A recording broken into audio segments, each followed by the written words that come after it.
Subscribe करें दीन दुनिया channel को और बेल आइकन को दबाएं लेटेस्ट वीडियो देखने के लिए।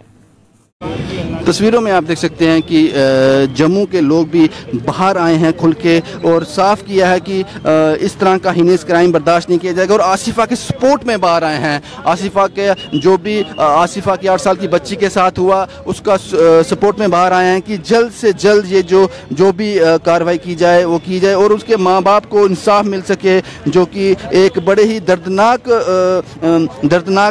समय से निकल रहे हैं। जब भी वो अपने घर जाते होंगे तो किस तरह का उन पे बीतती होगी कि उनकी जो बच्ची उनके साथ हुआ करती थी आज उनके साथ नहीं है। चंद लोगों की वजह से जो लोग इस क्राइम में थे उसको सख्त से सख्त सजा दी जाए और इसी को लेकर आज हर जगह क्राइम ब्रांच के हर जगह जो लोग हैं और एक प्रोटेस्ट आपको बता दूं कैंडल लाइट जो मार्च है वो प्रेस क्लब में भी निकाला गया है कुछ लोगों के द्वारा। और जम्मू ने एक कि जिस तरह का ये क्राइम है इसको बर्दाश्त नहीं किया जाएगा और हर संभव प्रयास किया जाए, जो भी कल्प्रिट्स हैं जो भी अक्यूज्ड हैं उनके साथ सख्त से सख्त कार्रवाई की जाए।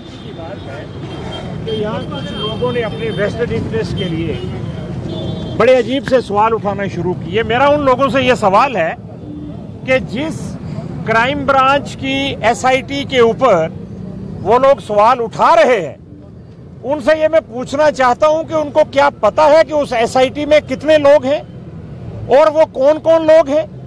उस एसआईटी में टोटल 6 ऑफिसर्स की वो एसआईटी है जिसको साथ में एसएसपी क्राइम जो है वो उसको मॉनिटर कर रहे हैं और एसएसपी क्राइम खुद मिस्टर रमेश कुमार जाला ही himself is a Kashmiri Pandit और उसमें उन बाकी के 6 में से 2 ही कश्मीरी हैं, बाकी नॉन कश्मीरी हैं। बड़े अफसोस की बात है कि यहाँ के लोग रीजनलिज्म के नाम पे एक हवा खड़ा करना चाहते हैं इस बच्ची के मासूम कत्ल पे और सियासत हो रही है। आपको ये जो सियासत की जा रही है उसकी हम पुरजोर मजम्मत करते हैं। कल हम उनके घर पे ताला लगाया, फैमिली अब उधमपुर गई है। एक खौफ का माहौल जैसा नहीं, खौफ का माहौल तो खैर आज पूरे मुल्क में है, चाहे वो इखलाक खान से लेके आसिफा तक हो, वो खौफ का माहौल तो पूरे मुल्क का एक आज का दौरा है उसका, तो यहाँ भी है। लेकिन यहाँ ये 8 साल की बच्ची के साथ जो हुआ है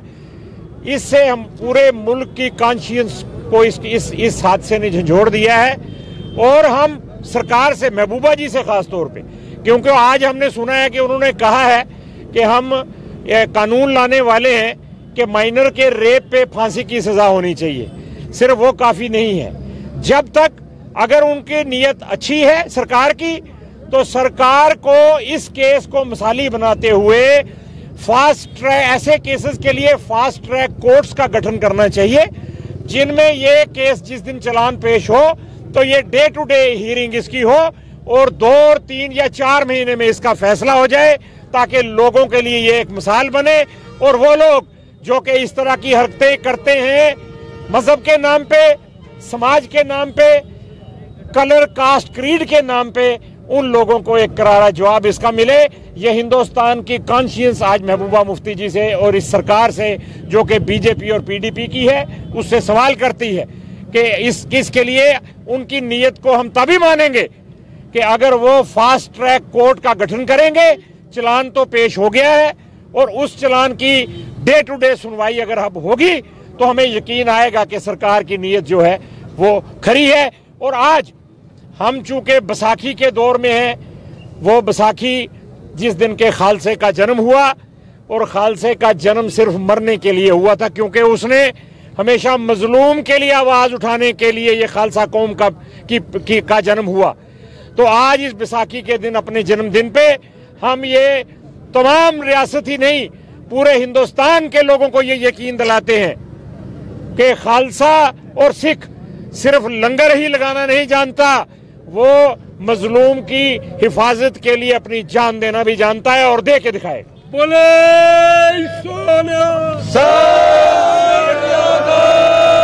वजीर साहब, ये 8 साल की बच्ची का जो भी ये सामने आया है इस पे हमने सियासत देखी, प्रोटेस्ट देखे, रैलीज देखी, सब कुछ देखा, लेकिन आसिफा के माँ बाप के पास कोई ग्राउंड में पहुंचा नहीं, उनके घर तक कोई नहीं पहुंचा उनको एक हौसला देने के लिए कि हम लोग आपके साथ हैं। आप किस तरह से देखते हैं? देखिए, हमारा ये आज का कैंडल लाइट विजिल जिसमें माताएं, बहनें, नौजवान, बुजुर्ग सब शामिल हैं, ये इस बात की मिसाल है कि हम लोग उनके साथ खड़े हैं। पहली बात तो ये है। दूसरा ये है कि उनके घर तक पहुंचना, उनके घर तक इस तरह का माहौल बना दिया गया है कि वहां क्राइम ब्रांच, इन्वेस्टिगेटिंग एजेंसी और पुलिस का पहुंचना मुश्किल हो गया था। तो आम आदमी वहां कैसे जाएगा? अब सुनने में ये आया है कि उन लोगों को हालात ने मजबूर कर दिया है कि वो माइग्रेट वहां से हो गए हैं, जो कि एक बहुत बुरी बात है। इससे लगता है कि हमारी सरकार जो है टोटल इनइफेक्टिव है, वो तहफ़्फ़ुज़ जो है वो नहीं दे सकती मजलूमों को, और सरकार को 10 कदम आगे बढ़ाने पड़ेंगे इस तरह का मैसेज देने के लिए कि वो तहफ़्फ़ुज़ करना जानती है और करेगी। वरना ये सरकार के खोखले दावे जो हैं वो लोगों के दिलों को और कॉन्शियंस को आप सेटिस्फाई नहीं कर पाए। सर, एक आखिरी सवाल, जिस तरह से हमेशा से बात हो रही है कि सीबीआई इंक्वायरी की जाए, क्या आपको लगता है कि ये सिर्फ पॉलिटिकल सियासत रंग देने के लिए, जो जमीन का आदमी है वो चाहता है कि सीबीआई इंक्वायरी? देखिए, इंक्वायरी हो चुकी है, इन्वेस्टिगेशन हो चुकी है। हम सिटीजन्स के तौर पे पूरी तरह से सेटिस्फाइड है इंक्वायरी के साथ, इन्वेस्टिगेशन के साथ, क्योंकि एक रिकॉर्ड टाइम में जनवरी से लेके आज अप्रैल के महीने में चालान भी पेश कर दिया गया इतने पेचीदा केस का। और इतना ही नहीं, जो लोग सवाल उठा रहे हैं इन्वेस्टिगेटिंग एजेंसी पे, उनसे मैं सवाल पूछना चाहता हूं कि अगर इन्वेस्टिगेटिंग एजेंसी ने कोई हेराफेरी करनी होती तो वो अपने पुलिस वालों को भी इस केस में कैसे मुलव्वस करती? वो पुलिस वाले भी कसूरवार थे जिन्होंने कपड़े धोए और फोरेंसिक साइंस लेबोरेटरी में धोने के बाद भेजे सबूत मिटाने के लिए। तो इन्वेस्टिगेटिंग एजेंसी पे जो लोग सवाल खड़े कर रहे हैं वो बेसिकली अपनी एक सियासत खेल रहे हैं और समाज को मजहब के नाम पे और जात पात के नाम पे बांटना चाहते हैं, जो हम बिल्कुल हरगिज नहीं होने देंगे। सिख हमेशा जात पात की लड़ाई के खिलाफ रहा है और आज भी खड़ा है और आगे भी रहेगा। Thank you sir, thank you.